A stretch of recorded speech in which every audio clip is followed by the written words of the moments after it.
This presentation is just one of many rhetorical analyses that have been done on author E.B. White's short story, Once More to the Lake.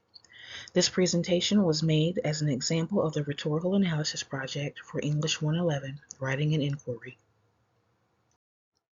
Although he wrote in many different genres for different audiences, E.B. White is best remembered as a prolific children's book author.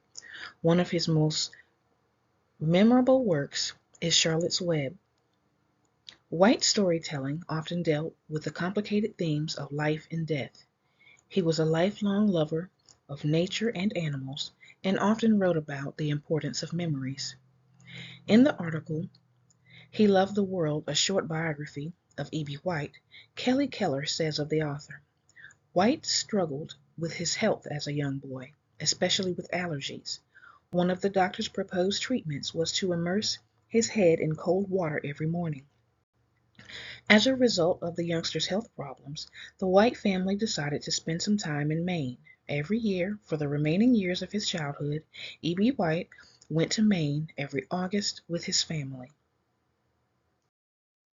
The rhetorical situation, also commonly known as the rhetorical triangle, of any text is the intersection between the writer, the subject, and the audience. The writer's purpose for writing and who he's writing for often dictates the genre or how the message is delivered. Example: one of E.B. White's other works, Charlotte's Web, delivers the message of enduring friendship even in the face of death. To reach White's audience of children, the novel uses a host of talking barnyard animals to deliver a serious message in a loving way. Likewise, readers can tell that Once More to the Lake was written for an adult audience by the author's language and delivery. In Once More to the Lake, E.B. White centers his story around a father and son, the primary characters. The setting, the lake resort in Maine, also becomes like a character in the story, as it is essential to delivering the message, which is that life is fleeting, and with the passage of time, we will all one day pass away, leaving only the memories we've made. Even though one could certainly find examples of ethos and logos in Once More to the Lake, the primary rhetorical strategy that White uses in this short story is pathos. Pathos is the intentional appeal to emotion in order to make the reader more receptive of the messages in the text. E.B. White is one of my favorite authors, and I've always admired his command of poetic language. However, I am a reader. I read for the enjoyment of reading. Sometimes when I assign this short story to my students, they groan about the way it is written. They say it's too long and has too many words to make such a simple statement. Even though I love the story, I have to admit that I can see the student's perspective. In delivering this message that one day we all will die, E.B. White is a bit heavy-handed with his descriptions and use of language. No matter what he writes, one of E.B. White's greatest strengths is his use of imagery. The way he describes people, places, and things helps the reader to see, feel, and remember them. These are a few examples of the author's use of imagery and how he makes the setting of the lake so real that he takes the reader there with him. The restlessness of the tides and the fearful cold of the sea-water, and the incessant wind which blows across the afternoon and into the evening. The lake was cool and motionless. The bedroom smelled of the lumber it was made of, and of the wet woods whose scent entered through the screen. The boat was the same boat, the same color green, and the ribs broken in the same places, and under the floorboards the same fresh water leavings and debris.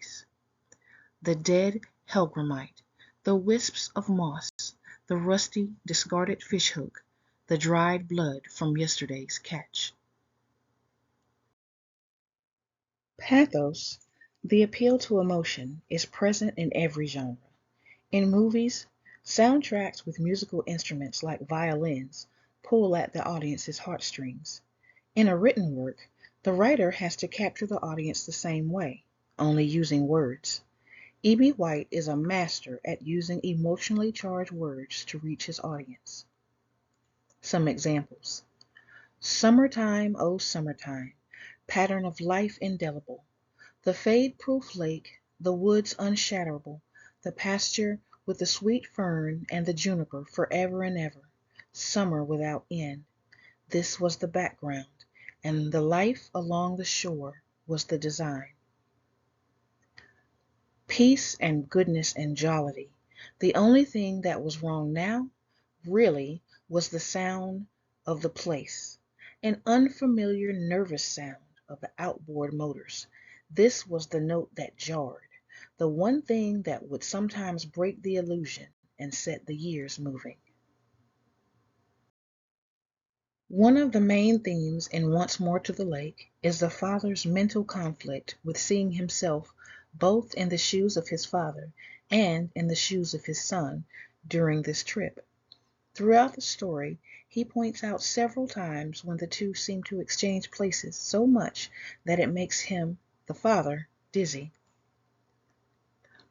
One of his quotes, "I began to sustain the illusion that he was I, and therefore, by simple transposition, that I was my father." Some of the notable examples of this in the story were seeing the dragonfly that he was comparing to the same one he saw landing on his fishing pole when he was a son. And the author says that there were times when he was walking with his son that he became confused about which he was, the little boy walking or the person walking in his own pants.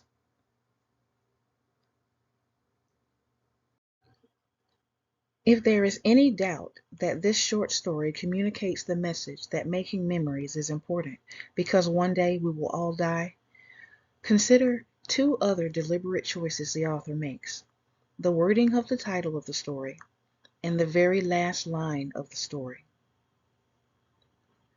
White could have given the story any title: A Memorable Trip with My Son, A Trip to the Lake, Returning to the Lake in Maine. But why does he use the words once more? This is a deliberate choice.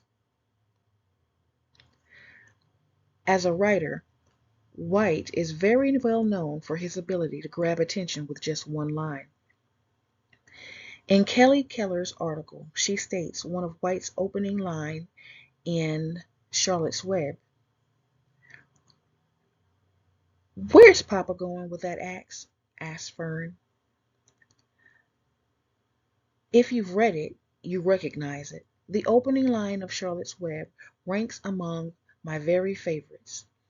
Behind the beloved story of the best friends, Charlotte and Wilbur, is the man who created them, E.B. White.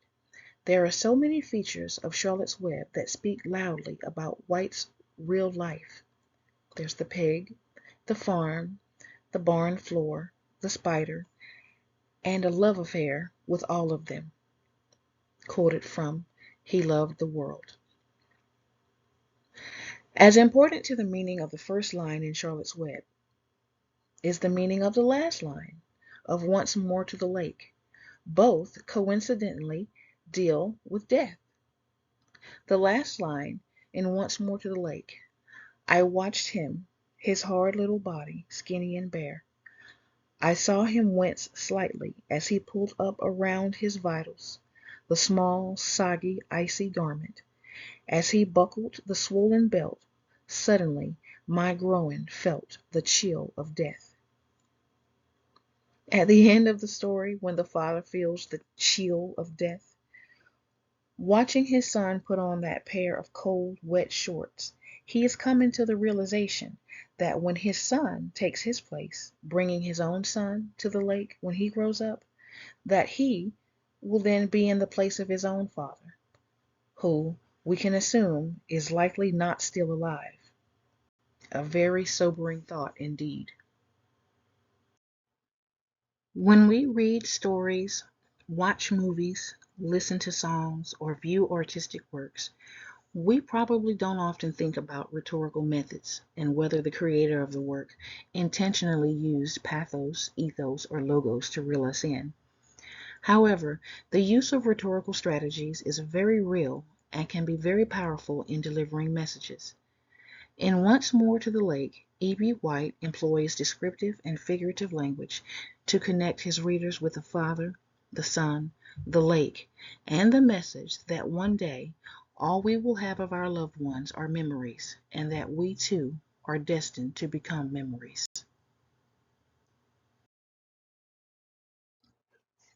Personal connection. There are many reasons this short story resonated with me.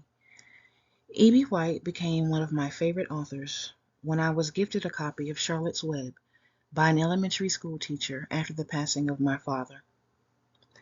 Not only did I read and reread that book so many times that I lost count, the thoughtfulness of that gift had a lasting impact on my life. Having a teacher care that much likely influenced me to pursue teaching as a profession as well. Also, reading Charlotte's Web made me want to be a writer. Before creating this presentation, I had not even considered the parallel between E.B. White's family trips to the lake resort in Maine and my own annual trips with my family to the beach each year, ironically also in August. We started taking these trips to commemorate the end of summer break and as a last hurrah before the beginning of the new school year.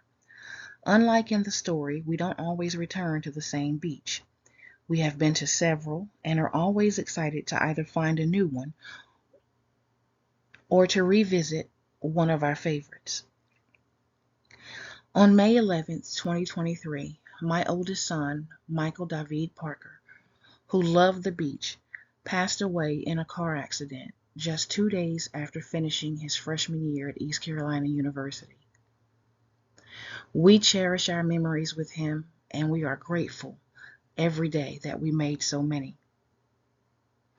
This presentation is lovingly dedicated to my son Michael, now forever 18, who loved the beach like he loved his family.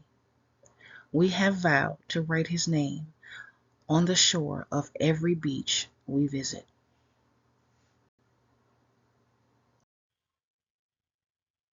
Respectfully crediting the authors whose words were borrowed for this presentation.